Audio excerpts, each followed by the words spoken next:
నేను బయటపెట్టకన్నా ముందు ఒక రోజు ముందు ఆవిడ నాకు ఫోన్ చేసింది. ఓకే. చేసినప్పుడు ఆల్రెడీ నేను ఇది వినున్నాను. అప్పుడే జస్ట్ ఫ్రెష్గా వినున్నాను. చాలా బాయిల్ అయిపోయింది బ్రెడ్. వాళ్ళ అమ్మని అంత మాటలంటే నేను అడుగుతున్నాను, అమ్మా అస్సలు మీడియా వాళ్ళందరూ చాలామంది ఆవిడ ఇంటర్వ్యూ చేస్తున్నారు కదా, ఇది విన్న వాళ్ళు ఉంటారు, ఆవిడికి మీకు క్షమాపణ చెప్పాలి అనిపిస్తుందా లేదా? సే సారీ టు రాస్తారు మదర్ అట్లీస్ట్ అని ఒక్కళ్ళైనా అడిగారా? సో ఆవిడ కూడా ఏదో కోపంలో ఉన్నాను అన్నారు, కానీ అంత పని వాళ్ళ ముందు మొగుడిని తిట్టిన దానికి, వాళ్ళ అమ్మని తిట్టిన దానికి, సరే మొగుడు నువ్వు నీ ఇష్టం తిట్టుకున్నావు, వాళ్ళ అమ్మని తిట్టిన దానికి నువ్వు క్షమాపణ చెప్పావా?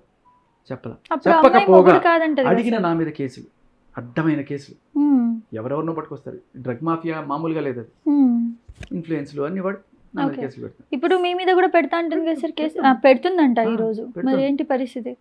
ఏమవుతుంది? ఫేస్ చేస్తాను. ఆవిడ చేసే పనే తప్పుడు కేసులు పెట్టడం, నా ఫైటే తప్పుడు కేసుల గురించి పెట్టనండి. నేనే ఒక లైవ్ ఎగ్జాంపుల్గా జనాలకి తెలుస్తుంది.